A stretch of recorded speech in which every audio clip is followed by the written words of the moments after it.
Vous voulez mettre en place un money management fiable? Vous voulez connaître des stratégies de trading simples mais efficaces? Alors achetez mon dernier livre Maîtriser la bourse, un livre indispensable pour réussir en bourse.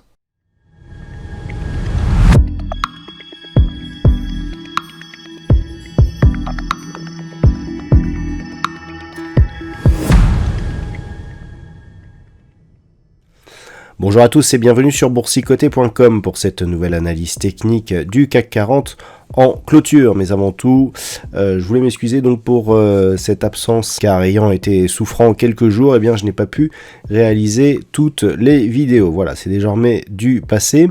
Donc au niveau du CAC 40, on a une configuration qui reste baissière suite à la forte impulsion que nous avons connue hier. On a commencé à rebondir ce matin avant de revenir ici clôturer sur des niveaux proches des plus bas de la veille. Donc le CAC 40 ce soir clôture à 6461,68 et perd 0,57% par rapport à la clôture de la séance précédente. Du point de vue des indicateurs techniques, nous sommes dans une configuration donc qui reste baissière. On voit les histogrammes du MACD ici qui continuent à évoluer d'une manière négative. On s'approche ici à repasser dans la partie inférieure de la zone d'évolution. Et au niveau du RSI, on avait temporisé ici, on neutralisait et il semblerait que l'on reparte légèrement à la baisse. On en reparlera si on repassait sous la zone des 40 points. Du point de vue des volumes, c'est tout juste dans la moyenne et en baisse par rapport au volume que nous avions hier.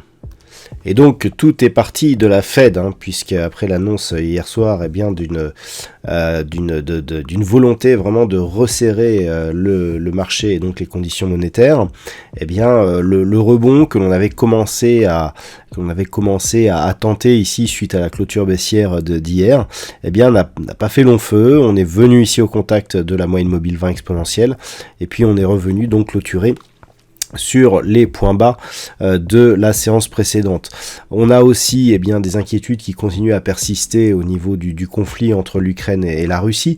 On le voit notamment au niveau du palmarès, puisque en queue des valeurs, au niveau des plus fortes baisses, on a des valeurs comme Alstom, Société Générale, LVMH, Crédit Agricole, donc des sociétés qui sont assez exposées à ce qui se passe en Russie notamment.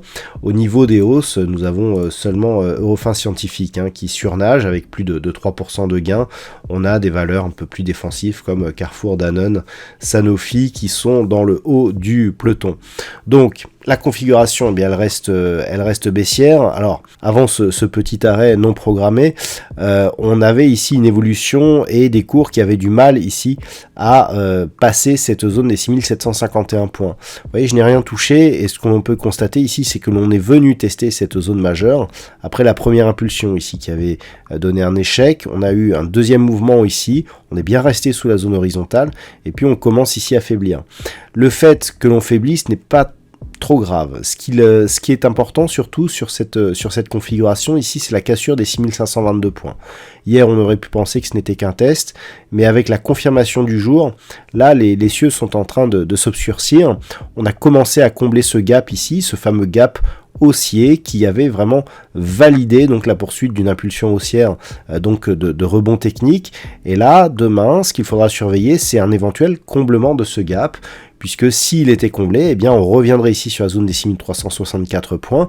La zone des 6364, si elle est cassée à la baisse, eh bien clairement, on risque d'avoir une hausse de la volatilité, un peu comme ce qu'on avait ici au courant du mois de mars.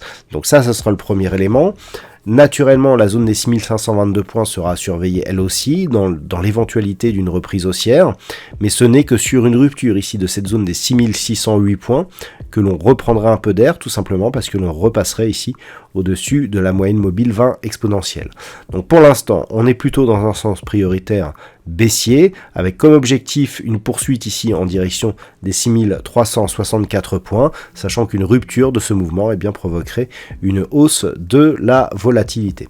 Voilà donc ce que l'on peut dire sur cette configuration technique pour ce soir. D'un point de vue statistique, nous avons une perspective assez neutre pour les prochains jours, avec potentiellement une possibilité ici d'avoir un mouvement haussier en fin de semaine prochaine, hein. C'est-à-dire ce que les statistiques nous donnent actuellement, eh bien c'est une évolution un petit peu comme ça et qui remonterait ici. Voilà. Donc ça, ce sont les statistiques qui nous le disent avec un taux de fiabilité relativement moyen.